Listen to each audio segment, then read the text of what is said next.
This show is brought to you by Victor Nawrocki Realtor, experienced real estate agent serving Disney and the greater Orlando area of celebratingflorida.com. Have you ever dreamed of living where the magic happens? Victor Nawrocki has made that dream come true for himself and others. One of the biggest decisions you'll make when considering a move is selecting a realtor who can successfully match you with the right home in the right location at the right price. If you're looking to buy or sell in the Orlando area, here's why Victor is the realtor you'll want in your corner. Victor knows the Disney area like the back of his house. By creating a free, no-obligation account on his website, celebratingflorida.com, you'll unlock the website's full potential and be able to enter specific criteria, save listings, and browse new properties sent to your email. Is it time to follow your dream? Victor is looking forward to helping you discover the real estate opportunities that are right for you in this beautiful and fun-filled part of Florida. Visit celebratingflorida.com today or view Victor's view at victorsvista.com and let Victor know the Solo Show sent you. Pay attention, it's show time. Let's put on the show. I am always ready, as you say, to put on the show. My goodness, you're all staring at us. We better start the show rolling. Broadcasting from the Solo Studios, somewhere on the hidden military base of the Rebel Alliance located on the fourth moon of Yavin. Wait, am I actually supposed to say that part? Here in Winnipeg, Manitoba, the center of North America on this little planet we call Earth, this is the Solo Show. On this adventure, Stan welcomes Micheal Ruffin, host of the vlog and YouTube channel The Moving Platform, to discuss visiting the Orlando Disney parks in the COVID age. What are the differences and changes you can expect? Stay tuned to learn more. So now, please welcome your host, the man who taught Luke Skywalker how to bullseye womp rats on Tatooine. Here's Stan Solo.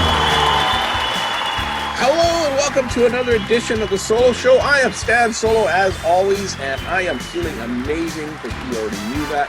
And I got a name, I got a B in names every single time. Micheal P. Ruffin? Yeah, I don't really do the P in professionally. I really just, what it was is I rebooted my Facebook years ago, and I needed something different because I wanted to keep my old one active so I could always go back and get pictures if I needed them. So I was like, I need something different. So I put my middle initial in there, and everybody thinks it sounds so professional. And I was like, it's not really. I thought you were going for the professional. It's not, no. Okay. So he has the moving platform. And I'm assuming that has something to do with the TTC or the People Mover. Is that where that comes from? It is. But it also, it was funny when I started it, I needed a name, and I didn't want Disney to be in the name because I wanted to be able to cover other things. Mm-hmm. And a friend of mine for many years, we actually did our college program together. She suggested the moving platform. And when I first heard it, I was like, what? And she was like, oh, the People Mover, like watch your step when approaching the moving platform. Yeah. I was like, oh, okay. And then she was like, also film, because at the time it was just a YouTube channel. She's like, film is a moving platform of media. And I was like, well, now I can't unthink it. So, I love that. As soon as I heard it, I thought that was great. I thought it was a cool name. And I'm like, why didn't I think of that one? And of course, everybody always asks me, why do I always end videos and podcasts by saying, watch your step? And I'm like, that's a throw to People Mover. Like, no, that is 100% what that is. I thought you were just copying the Grants. Is that what you... Well, the most famous one is Tim Tracker. He has, and now it's time to pay the price. Yeah. And so and it wasn't to even copy that. I was like, I come from the world of radio. And I was like, a friend of mine that did radio he would always end his radio show by saying, well, all right, boys and girls, it's time for me to pack up my toys and go home. And I was like, that's such a good sign off. And I was like, so I knew I wanted to have something. Yeah. So I was like, all right. So, and I ended up just landing on Watch Your Step. And I'm like, it's such a good thing. There we go. Perfect. So the movie needs to go on a t-shirt. That started off as a YouTube channel or a vlog, or how did it did. It started, when I moved here, I knew I wanted to do something creative. I knew I wanted to do, because that's me. If I'm not creating, I'm not living. That's just how I am. So I knew I wanted to do something creative, and a friend of mine suggested YouTube, and I was like, have you seen my face? Like, I am what they call radio pretty. I have a good voice. but I'm not that good to look at, like I'm okay looking, but I'm not, I'm not great. So, and I also didn't think I had the personality to do YouTube. So I was like, you know what, we'll do it. So the first video I did was to Flower and Garden 2017, and it's such a terrible vlog. Video wise, it's fine, but I had this underscoring, this happy ding ding dee dee dee dee dee dee underscoring, and it's god awful. And I was like, oh my god, what was I thinking? Like, I wanted to go back so bad and just re-edit that and just take out that underscore. Well, you got a future project to do. The remastering. The remaster, yeah, the special edition. Thank you. Yeah. Then you recently, fairly recently, you moved into doing podcasting. I did. I wanted, because I miss radio, and I miss the sound of my own voice. No, I miss talking into a radio. I miss conversation like that. So the idea was I was just going to do it. It was just I never said, oh, we're going to do it every week. It's going to be a thing. Like, it was never meant to take over. It was always going to be, I wanted to bring on friends of mine that I've met through this community, other creators, bloggers, vloggers, whatever, you thing that you do. And here it was going to be called One Little Spark. And it was going to be hearing the stories behind what created their thing and the kind of the road to today. And that was what it was going to be. And then it just kind of evolved, and we started doing a little bit more. And now I've got some really cool ideas. Like, I want to start doing this thing called Bring It to the Table, where I actually, like, not a dining review, but just a conversation over dinner, where with people, and we just talk while we're eating somewhere, possibly at Disney, and that way you get the ambience, you get to hear everything. We talk about the food, but we also talk about the conversation. I would hope it's at Disney and not at the 7-Eleven or something like that.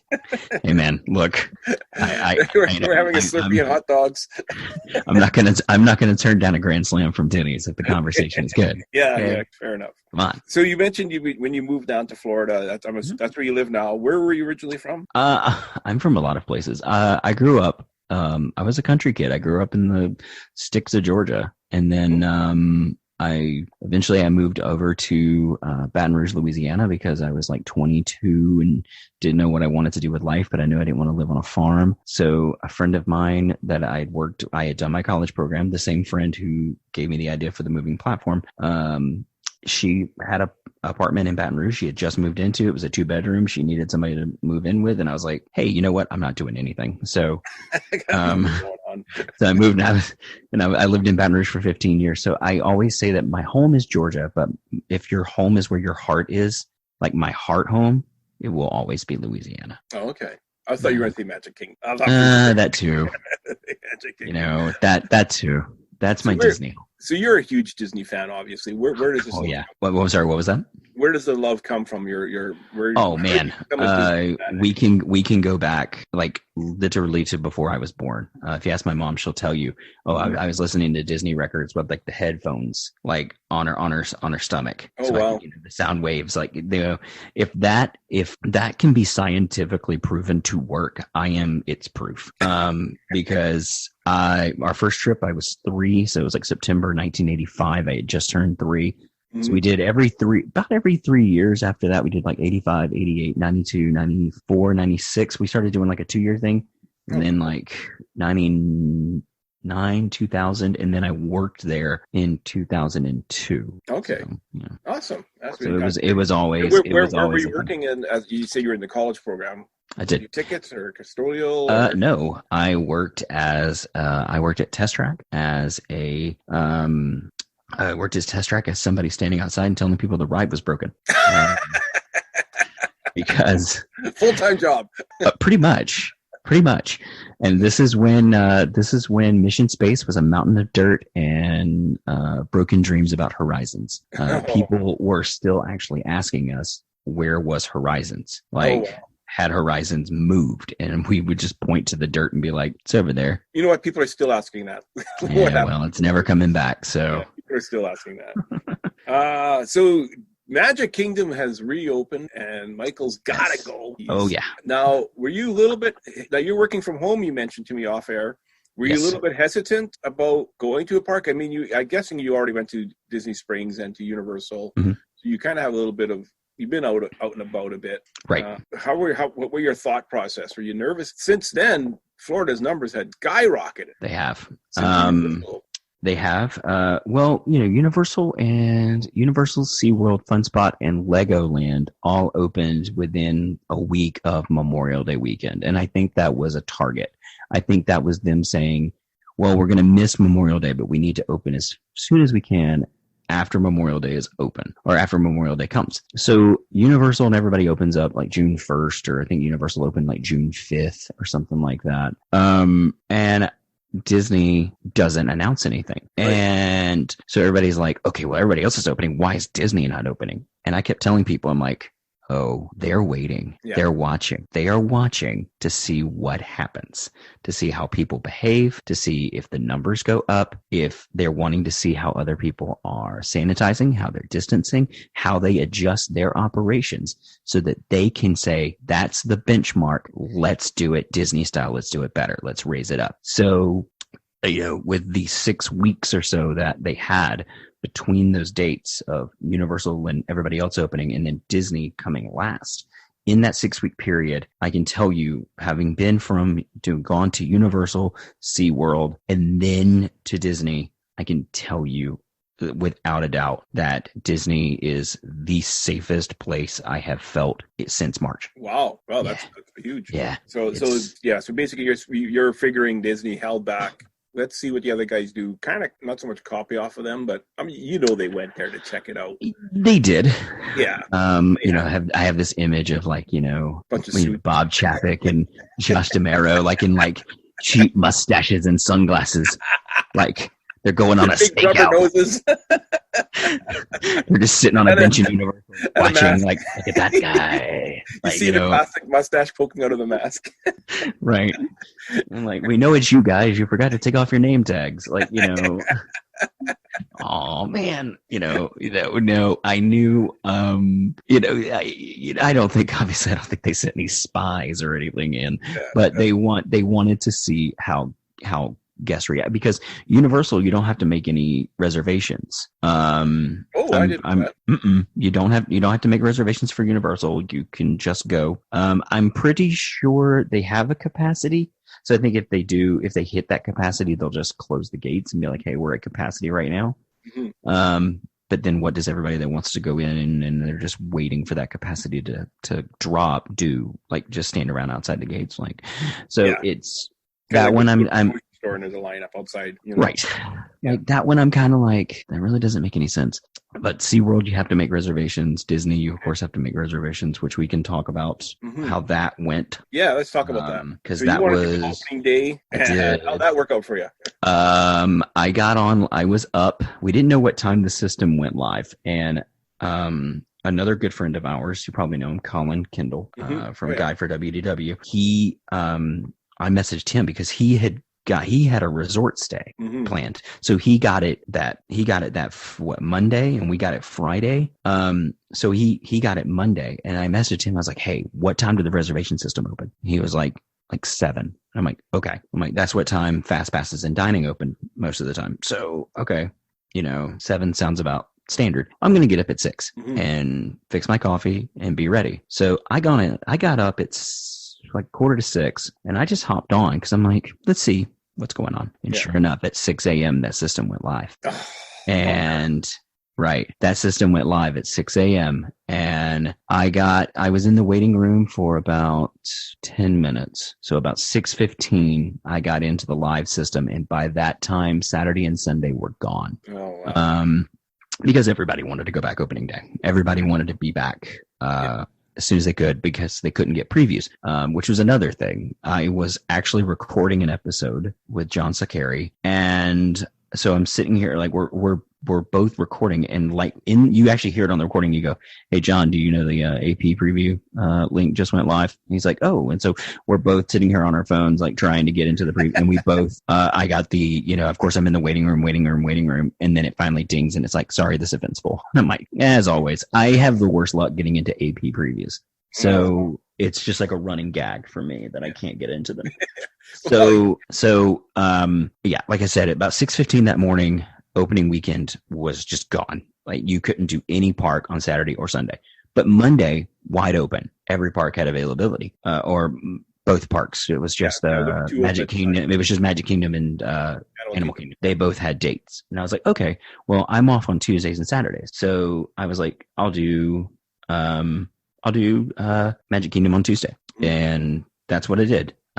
So last Tuesday, I rope dropped Magic Kingdom, and I had the whole day to spend, and I was like, that way, if I wanted to leave after 4 hours, I could and not feel like I gypped myself. If I wanted to stay all the way till 7 o'clock that night, I could, so it was really, so I knew that first trip back, I didn't want to have to leave because I had something to do. I wanted to be able to leave because I was done, or I wanted to be able to stay because I didn't want to leave. Yeah, exactly. No, I don't blame you for that at all. So you weren't nervous at all going in? But I guess by this time you've already seen a lot of videos that people posted saying, hey, there's nobody here. It's perfectly safe, people. Yeah. I had seen a few live streams. The days before, and I was like, wow, the park is empty. I'm like, if this AP preview sold out, I'm like, if this is the capacity level they're putting on these days, there's nobody here. I'm like, this is nuts. Yeah. So I went Tuesday morning with the expectation that the capacity would be higher. And then on Saturday and Sunday, it did look like the capacity was higher than it was from AP previews, because I was watching people's live streams on Saturday and there were more people. There were a lot more people. There was more for that than there was for the cast member preview for sure. Right. I'm thinking it was like a 50% less for the previews. So those were really, really nice if you could just get into those previews. Yeah. So so when I got there Tuesday, I was expecting a lot of people at rope drop, and there was, but there also wasn't, and that's the capacity thing. That's the reservation system working, because I do feel a lot of people rope dropped, but I felt like there wasn't anybody around because, you can walk from your car to temperature check without a mask on, but before you go through temperature check, you have to have your mask on. Once you go through, and once you're through temperature check with your mask on, that's when the mask rules apply. So you have to have your mask on the boat, I'm guessing. You do, because you're past the temperature check. The temperature check is before you get to the ferry. The temperature check is before you go through bag check. And that's before the ferry. Okay, I'm not a ferry guy. I take the bus. Okay. So I'm staying on property. Okay, yeah. Oh, right. Yes, yeah. So you don't even go across Seven Seas Lagoon. You just go right up. No, I take the bus to the front entrance. Yeah, and then I go to security and then. Okay, gotcha. So temperature check is right before bag check. So I go through temp, or went through fine, of course. I didn't have a bag that day, but you still have to go through the metal detectors. Mm-hmm. So went through the metal detectors, and then that's when the dots started. When there was already lines at the temp check and the bag check. But then the dots start, and that's as you're going to the ferry, there are dots on the ground, and essentially like in signage saying your party, every member of your party can stand on a dot. Yeah. And so it's distancing you from the dots. Yeah. And I saw someone put a post up the other day of their friend actually laid down on the ground between two of the lines. And it was that person was 6'4", and they didn't overlap the line. So they think the lines and the dots are actually 8 feet. Just a side note, I was watching the local news today, and there was a liquor store in Ontario that they have the dots, but they also had a life-size decal, or decals, as the Americans would say, of Tom Hanks, because he's 6 feet tall. Oh, yeah. And it said, Hanks for maintaining your distance. That's amazing. It was funny. But that's so Canadian. I love it. These Tom Hanks is lying on the ground. That's so Canadian, and I love it. Just a side thing. I thought it was funny. Yeah, Hanks for maintaining your distance. It was Tom Hanks. So I don't know that for sure, but from what it looked like in the picture, the person was 6'4", and was still a good amount of time between the lines. So they think the lines are actually 7 to 8 feet, not 6. So ferry boat, the only time the ferry boat, there were no dots, but there were dots on the ferry boat that I took back. So I don't know. Someone ripped them off. No, I think they were just, I don't know if they just missed it. I don't know. Someone was cleaning to it. But I can tell you that as for guest behavior, even without dots, guests were doing a very, very good job of keeping distance. Mm-hmm. So we get in, there's no, you touch, but you don't put your finger. So you touch, but no fingerprint. Just a Yeah, card. you're just touching your Magic Band or your card. Yep. So So of course how does that stop me from borrowing your pass? it doesn't. So currently they don't really have a system in place Right. for that, I guess. It Not that I'm doesn't. suggesting anybody do that. But Yeah. Yeah. I mean, obviously, if you want to do that, go ahead. But I mean, you could get caught. I don't know. Thanks. I can borrow your pass. I'm joking. Right. I mean, they don't take a picture of you when you get your AP. Yeah, like Disneyland, they take a photo of you. Right. Because because they scan that barcode. SeaWorld does the same thing. They take a picture of you for your AP. So, there really is. I had not thought about that. There really is nothing stopping you from using an AP's band as long as they have a reservation for the day. Yeah, I guess. Well, that's the thing. I guess you need to have a reservation, right? That's the That kicker too. there. But So if whether the you're AP, going if or the not AP going- has a reservation and hands you the band, like, hey, I made a reservation, but I'm not going. Here's my band. You can go. Yeah. What's to stop you other than a moral compass? I know, like my last couple of trips actually at Hollywood Studios, they weren't doing the fingerprints. This is before COVID. This is like back last fall. Well, Disney They weren't has doing the fingerprints, but it was hit and miss. Sometimes they were, sometimes they weren't. the only time I've ever seen them turn it off was at the very beginning of the day when there's a big rush. that's what And they're just trying to get the the people in as fast as they'll turn off the finger touch. That way you can just tap, tap, tap, tap. Yeah. You know, And they even had just iPads flush there. them. They had people with iPads just scanning, saying go. That's crazy. Keep people moving. Yeah. Yeah. Okay. Because I was wondering about that, because I did hear that they weren't doing the fingerprint scan. I'm thinking, well, what is the second step? There's something missing here. Yeah. You have a plan? They even they had plastic guards over the fingerprint so that you didn't, even if you tried to, it wouldn't. You would just touch the plastic guard Uh-huh. that everyone else touched. Right. What about your? Did you have a plan going in? Like, did you have was there a certain attraction you wanted to go to first, or was there a certain photo you wanted to get first, or anything like that? Yeah. I knew it was funny. I put on our Facebook group for the moving platform. I was like, what do you guys think my first ride's going to be? Mm-hmm. And I put up, I think I listed just about every attraction in the park. And of course, I'm a huge Haunted Mansion guy. I have Haunted Mansion collectible stuff all over the house. Mm-hmm. And of course, everybody was like, oh, he's going Haunted Mansion. Like, Haunted Mansion. Come on, that's Haunted Mansion. And finally, I was like, I put in the comments, like, guys, it's not Haunted Mansion. Like, it's something else. So finally I went back in and just edited the poll and took out Haunted Mansion as an option because people kept voting for it. Even after I edited the post, I was like, it's not Haunted Mansion. Like, you know, I'm like, this is what you think I'm going to ride, not what you want me to ride. Yeah. And I think that was also it, as everybody thought it was, what do you want me to take you on first? And I'm like, no. Yeah. My first ride was, it was Peter Pan's Flight, because that, to me, that's Peter Pan's my movie. Peter Pan's my thing. And other than that, my only plan was I didn't want to run anywhere. I wanted to get back. I wanted to see the new castle, and I wanted to just take my time and just really be grateful that outside the world is on fire. But so, in here, that world didn't change. You mentioned the castle. What were your thoughts on the new paint scheme? She is gorgeous. Yeah. Yeah.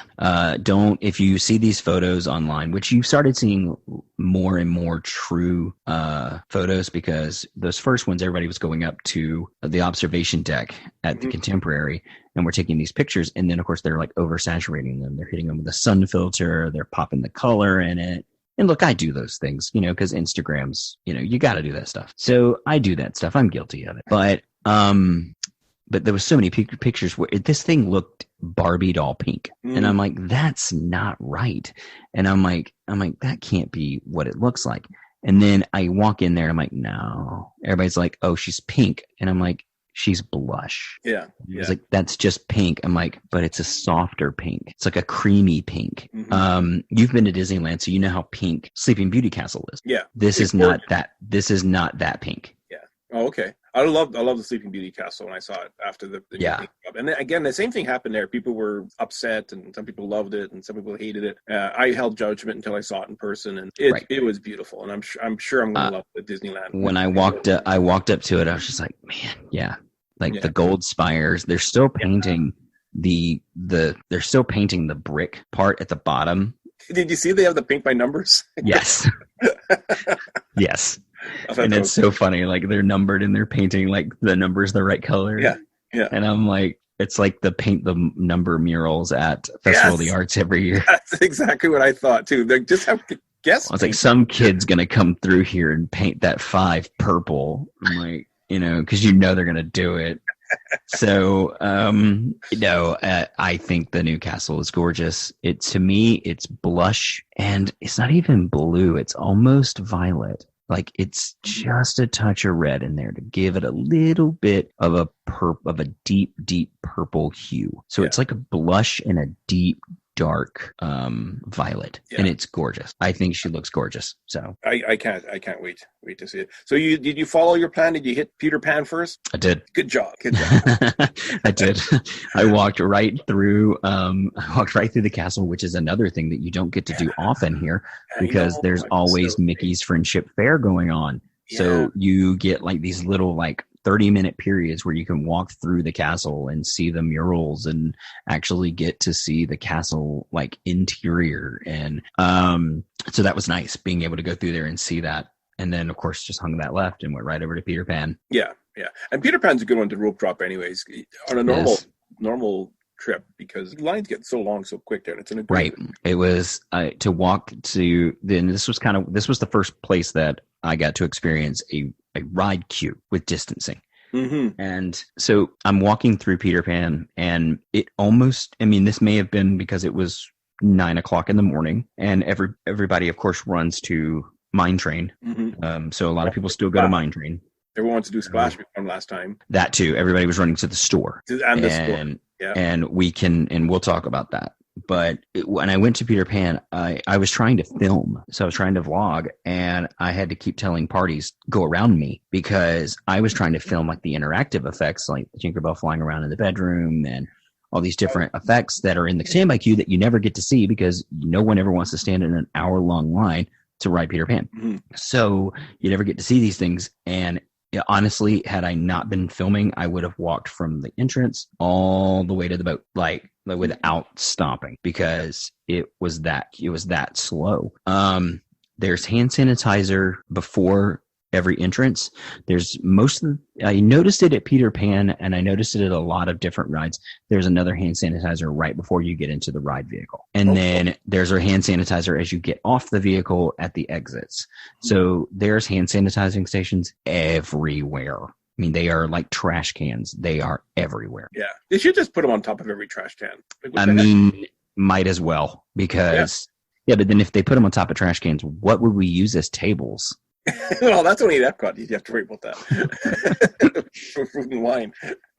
Cross that bridge when you get to it. That's coming up. Yeah. So I listened to your trip report that you did on your first day, and you mentioned that the package pickup service is not something that Disney is no longer doing, where you get your parcel sent to the front of the park. They are not. They're not doing that for resort guests either, where they'll send it to your resort. No, they are doing. How does that help? I don't understand. Am I missing something? What's your thoughts? Yeah, I guess it's, there's still that worry that while COVID is most dominantly spread through respiratory particles, it does have a contagious rate with surface. So I think it's more of a putting all of these packages together in a package pickup, and then having people come and having to go pick it up and move stuff. They're trying to minimize the amount of things having to be handed to you. So they're really trying to let you handle all of that. Yeah, to me, I think that was maybe okay, that's a little too extreme. Yeah. Maybe but I also said that because I absolutely despise carrying a bag in my hands. I have a sling backpack that I carry if I'm planning to do a lot of work. Like if I need my camera and my tripod and extra batteries and stuff, I'll carry my sling backpack. But other than that, I hate carrying a merchandise bag all day. I despise it so much. And I had 2 friends who wanted me to go to the Splash Mountain store and essentially text them when I was in there and tell them what was left, because the limit is 10. Yeah, so if you wanted to go in and buy 10 Brer Rabbit plush, there was nobody there to stop you. If you bring 2 friends, you could walk out with 30. So there was no one to stop you there. And that's frustrating. When I got to the store, the only thing left was Brer Bear plush, plenty of pins, a hoodie, a couple kids shirts, a nice tumbler cup, pretty much any of the merchandise that you've seen people posting online. All that stuff is gone. Yeah. So they're gonna get more. Like, I don't know. They're sending the fantasy, the wonder, the dream, and the magic all to Tokyo or to China right now to load up and come back. Bring it back, guys! Bring it back! You're just gonna hear this shipping containers. right off. Anything. The cruise ships aren't doing anything. Just send them right off behind Big Thunder. You just hear somebody going, "Bring it in!" and beep, beep, and it's just them bringing in this dump truck of Splash Mountain merchandise that no one's been buying for 10 years. I think, honestly, you know what? I didn't even know that there was a store there. There's two, actually. Is there really? There's one at the end of the ride because it's Disney. You exit through a gift shop. So there's one at the end of the ride, and then there is one up the front called Briar Patch. Okay. But that one has not been open because this was actually the longest line I waited in all day long, right? Because you go and you get into a virtual queue. You give them your cell phone number and they text you. Now, I got my text 3 minutes after I put it in. So I had actually started walking. I was moving on. I was going to go do something else because I figured it'd be a little bit of time before I get my text because everybody had gone over there and it had been at least an hour. So I'm like, okay, it's probably going to be at least 30 minutes, an hour at least. So I'm walking to Pirates and my phone goes off like right as I got to the Tom Sawyer Island Bridge. I was like, oh, okay. So I just turned around and went right back. And then I got in the line to get into the store and that was like 20 minutes. Oh, okay. So it was, that was no, it wasn't. That was if the longest line I stood in at Disney World any day was 20 minutes, that's a good day. Yeah.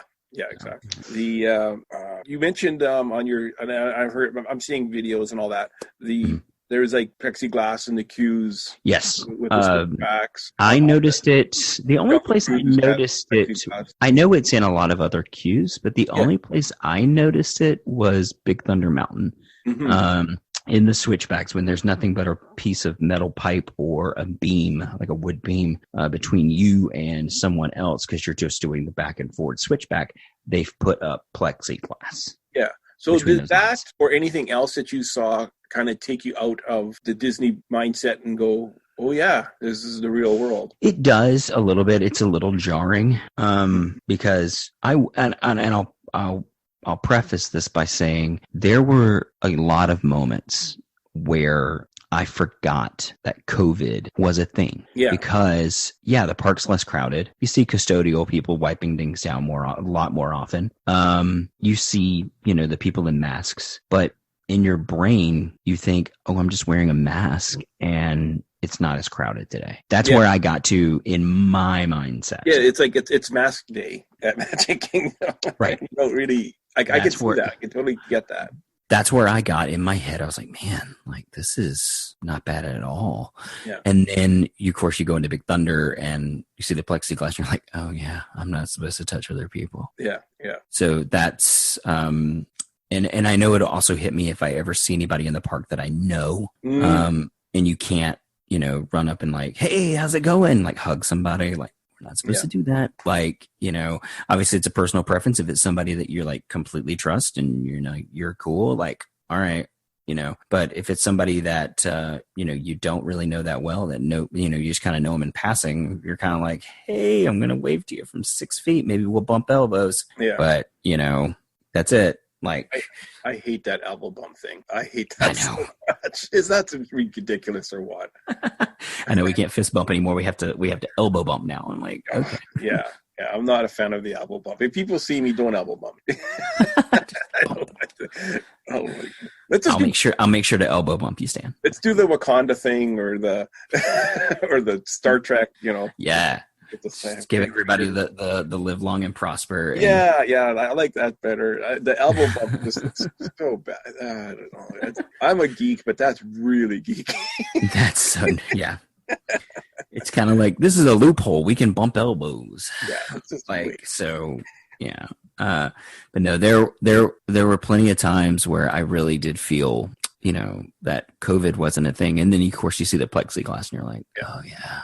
Yeah, I get that. I get that at work all the time too. Like I'll be working because I work at a grocery store and I've been working through the whole time, and there's moments where you just completely forget that COVID exists, and then you kind of have to go, oh yeah, because somebody will start talking to you and they'll start walking closer. And I'm at a point now where I naturally just move away from people.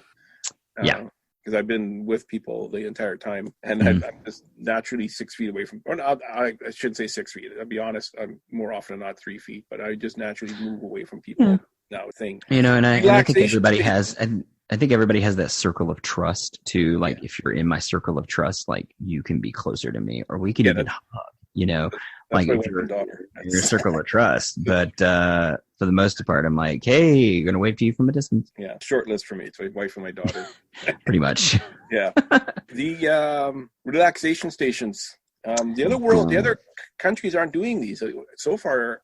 As far as I know, only the U.S. is doing them. Can you explain? Well, I think that has to do with the American mentality of I can't breathe in this thing, even when they can. And I understand, you know, there are medical conditions. There's claustrophobia. There's anxiety. So I get that.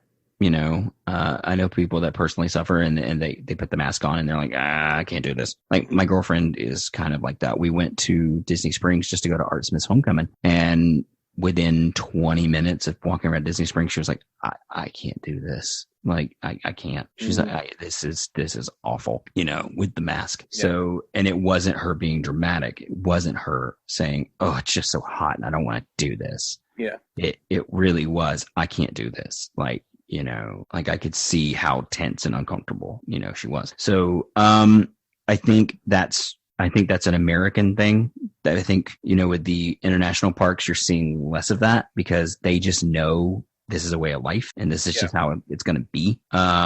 Whereas America, I think it's more of the masks are such an inconvenience that that they put up these places and God bless them for it. Now Disney makes all three major parks all have relaxation stations in them. For Magic Kingdom, I don't know where they are in the other parks, but for Magic Kingdom, they are Tomorrowland Terrace, Storybook Circus, and the Outpost seating area across from Pecos Bill. All of those are relaxation stations. You can go in, you can take off your mask. The tables are already marked for you. So just don't sit at a table that says, you know, this table is, you know, closed essentially. You know, to promote social distance, please choose another table. So as long as you sit at the tables, you're fine. You're distanced from other people on all sides and you can take off your mask and relax. And I will tell you, I went to them twice the day I was there and I spent about 15 minutes just breathe, you know, taking off my mask, drinking water and just, you know, taking my time to relax and let my body decompress from the heat and let my body decompress from the wearing a mask. And then when I was ready to move on, just put the mask back on and head back out. Yeah. Do they have someone in there? I'm assuming they do cleaning the tables as soon as you leave. Absolutely. Yeah. There was 2 in Tomorrowland Terrace. There was 2 or 3 custodial that were essentially just posted. That was lit. They were permed, as we call it in cast member terms. They were permed at custodial in the relaxation station, and they have masks and face guards on. They don't take theirs off in the stations. So it's not like, oh, you can take your mask off, but the cast member's not wearing theirs. Yeah. Like, so they still wear theirs. So as soon as you get, I mean, I wasn't even walking away from the table yet, and she was already approaching the table, getting ready. And as soon as I walked off, she sprayed it and started wiping. That Tomorrowland Terrace area is a great relaxation spot. Really is. Yeah, I've gone there just to get some shade and sit down for a bit and rest my feet on a regular trip. So that's a good place for it. I know in Hollywood Studios, it's in the like when you go to meet the characters in Star Tours, not Star Tours, in Star Wars Launch Bay. Launch Bay, yeah, in Launch Bay. Okay, all right. Well, that's I Hollywood Studios is like the last one on my list because they have their reservations are gone until I want to say it's next Monday, the 27th, I think, is the first time you can get a pass to Hollywood Studios right now. Okay. And I think that's because locals, I mean, kids are out for the summer. Kids have been out, you know, really, because they've been getting homeschooled. But really, teachers and students have been gone since March. So all of the locals are heading to Hollywood Studios because now you don't have to get up at 3:00 in the morning to get a boarding group for Rise of the Resistance, and you don't have to wait you can get up the way they're doing the boarding groups. They do them at 10, 1, and 3. Yeah. So at 10 o'clock, they release a batch. 1 o'clock, they release another. And 3 o'clock, they release another. So I can tell people now, if you want the secret, here it is. I'll give you this one for free. If you want to ride Rise, get to the park at like 2 o'clock. Because when I was in Magic Kingdom, and I watch the wait times every day, when I notice after 3 o'clock, the wait times drop drastically, because 3 o'clock is the hardest part of the day. And people that got there at 9, by 3, they're done. Yeah. They're done and they're ready to go. So 3 o'clock, I bet you, has the smallest amount of people trying to get boarding groups for Rise. Good point. And that still gives you plenty of time to get a boarding group, go hit Millennium Falcon, go hit Tower, Coaster, probably get Minnie, Mickey, Runaway Railway, which is another thing I think why the capacity is so, why those reservations are gone is because so many locals didn't get a chance to ride it before the park shut down, which, God bless, Hollywood Studios has had a mess of the last 12 months because opening weekend of Galaxy's Edge was cursed by Hurricane Dorian. Yeah. They finally get the park into order, and then COVID hits a week later. Right. They open up. They got 3 months with Rise being open to guests, and then it was just down for 4 months. After 2 years of people calling it a half-day park because there was more places to buy a beer than there was things to ride. Mm-hmm. Yeah. Oh man. I wanted to ask you: was there a lot of kids running like at the parks? There's families. Mm-hmm. Less, obviously, yes. The saddest thing I think I saw on that Tuesday it was a kid's first trip. No, this is not the first trip memory. Yeah. This is not it. And I mean, I get it. And I was actually talking to a family in the relaxation station. And I was like, oh, where are you guys from? And they were like, oh, we're from Kentucky. And I was like, oh my God, you traveled. And they were like, and they told me, and I think this is the case with a lot of people, they were staying off property. So they bought their tickets, they paid for their hotel, and COVID hit. They were supposed to have come in April. Mm-hmm. And essentially they got told by their hotel, and they told me where they were staying, and I won't expose that out, but that they were told flat out, if you don't use your reservation by this date, you lose the money. Wow. So, and I think a lot of off property may be doing something like that because I think they're telling people you're either going to lose your hotel or you have to come. And because they're struggling, they really are. Mm-hmm. So they came because they were going to lose that money. Yeah. So, and I feel bad because this is not a first trip memory. Like, I don't remember a lot from 1985. I remember like splashes of things, and but I don't remember everything. But I can tell you, if I was 3 in my first trip, I had to wear a mask all day, I'm never going to forget that. Yeah, it's definitely a different time we're living in. That's for sure. It's not, I don't think I think for people, I think it's great that locals are able to go. I also think it's great that international people can't go right now. For anybody that does decide to go, it's going to be your own decision, whether you feel safe for you and your family, whether or not you should or shouldn't go. I think it's important to say. And that's something that I talk about in the deep dig that I did, the deep dive that I did for my first day back. Was the main priority right now is not, we've got to get guests back. We're losing X amount of money every single day. Bob Iger came out and said the parks could stay closed till 2021 and they would not even stress. And you believe that? I got some Florida. Yeah, I know, right? I got some oceanfront property in Arizona for you. Yeah. So, I think there was some truth to that. Probably, he was probably exaggerating the date just a tad. Yeah. But, I don't feel like Disney opened up because they need the money. The safety, your safety, cast member safety is really a priority. The only people that I think I'm a little concerned about are face character performers, because they are not masked. Now they are riding on floats a good distance from you. They're riding down Main Street, or like I guess I'll guest on riding a horse down Main Street. You see the video with the balloon? Merida. Yeah. Throw balloons at horses now? Is that the thing? Is that what okay. So I think that video is very creatively edited. I've watched it a couple of times, and what I saw was the kid went to run in the street, because I think that's the people that don't understand this thing so much, is like that 6, 7, 8-year-old, five, maybe 4 to 6, maybe a small child. And they don't understand that they can't approach these characters.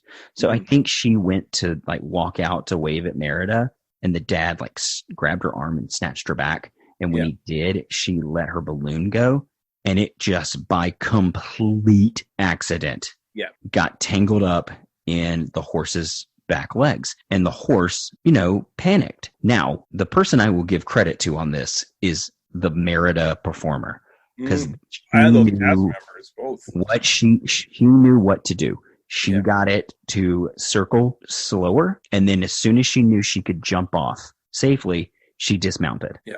And it wasn't a character performer going, "Oh, I've got to get off this horse," and like jumping. Like she calmed the horse down best she could, waited till the cast members had the reins and were helping get it controlled, and then she dismounted off and cleared. And I if you ask a lot of people, they'll tell you that I am habitually pessimistic. I'm quick to say, well, there goes that, So I thought when that happened, I was like, well, that was fun while it lasted. Bye. Like, we're not going to see that anymore. And then when I went on Tuesday, there's Gaston riding, a horse down Main Street. And I'm like, okay, cool. Like they obviously like handled that situation.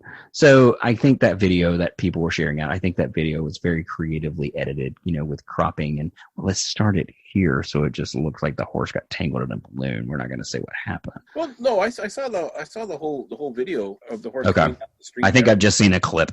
Okay, yeah. No, I saw the whole video of the horse coming down the street. You see the kid go to dart out, and the father pull him back. Okay. I think the momentum of the balloon was going forward when the kid was going forward, and it just kept going forward. Is what I okay. Did. And it could have been like a little bit of the wind or something. It was completely fluke accident. Well, those things are, they've got that little plastic Mickey head weight that keeps them from floating off into the stratosphere. Yeah. But I've seen kids let this go, and the first thing they do is they move sideways. So that's what happened, is they let it go, and it just right across the street, and it just happened to time perfectly that it got tangled in the horse's legs. Yeah. What a freak accident! It really was. It really was. You could still see the scuff marks from the horses on the main street, though. Oh wow! I wouldn't doubt it. Horseshoes are they're not. I mean, they're meant for they carry the weight of a horse, and they're meant for traction. They are the tires of a horse. Yeah. So yeah, just like your car, if you slam on your brakes or you accelerate in your car, you're going to leave skid marks. Same thing. So I would imagine that he did probably leave some scratches and scuffs. So anyways, it was great talking with you. It's good to see the Magic Kingdom is open again. It is. And honestly, like, I guess in closing, like I'll say, if you're thinking of coming, don't let people stir you. Don't let people that are like, you're going to Disney? What are you, an idiot?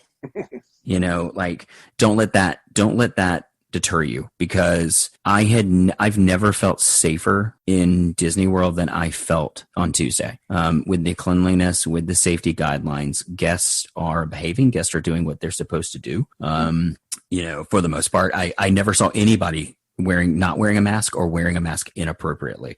Everybody was wearing their masks the right way. Everybody kept their mask on. The only thing I really saw was, as I was walking up to Pirates, people still had that mentality that they have to run. Mm-hmm. So while we were walking through that foyer up to the doors before you get into the proper queue for Pirates, people were like running past me. And I'm like, why are you running? We're going to walk right to the boat. So that was the only time that I felt like people were like, I'm not going to distance because I want to get around people. Like that was the only time that I was like, okay. Yeah. But other than that, it's the safest. And I felt safer in Disney World than I've felt at Walmart and Publix, because Disney has rules. If you don't want to follow these rules, you can get in your car and you can leave. Yeah. You don't have to like it, but you're going to follow them. If you don't like it and you don't want to follow them, don't go. Safety is their number one key. Yep. So check it out, the Moving Platform, available on YouTube and the podcast and your Facebook group and Instagram and Twitter, everything else. I'm guessing, is it called no Twitter? I don't do Twitter. I was on Twitter like 10 years ago when it was nothing but Star Trek cast members. Like you could, back in the day when you could tweet at Patrick Stewart and he would reply. Oh, wow. Yeah, it was more like LeVar Burton, but still. You have the Facebook, the YouTube, the podcast. YouTube, it should be youtube.com/The Moving Platform, but if you search on YouTube for The Moving Platform, it'll be the only channel that pops up. Instagram is at The Moving Platform. Podcast is on every podcast platform I can imagine. So Apple Podcasts, Google Podcasts, Stitcher. It's on Spotify as well, iHeartRadio. So yeah, it's everywhere. The Facebook Moving Platform on Facebook. If you want to join the group, there's a lot more talking in there. It's called The Movers, the Friends of the Moving Platform. So it's, everything's out there, man. Yeah, and we'll post all the links in the Facebook post of this. I'm working on themovingplatform.com. Somebody had it and they let it go, so I'm waiting on the domain to expire so I can pick it up. Oh, cool. So working on that. Alrighty. Thank you for coming on, and Ken, take it away. If you have a brilliant idea for a future edition of The Solo Show and would like to take your turn in the guest host's chair, then drop us an email at thesoloshow01@gmail.com. Tell us your idea for the show, and we'll contact you about a date and a time for you to join us. If you would just like to keep the conversation going or have a comment about a previous show, then visit us on Facebook at The Solo Show. All logos, sounds, and songs that are made by and for Disney and its affiliates are owned solely by the Disney Corporation and are not, nor are they intended to be, the ownership of The Solo Show podcast. We hope you'll join us for the next adventure on The Solo Show. Thanks for listening, and bye for now.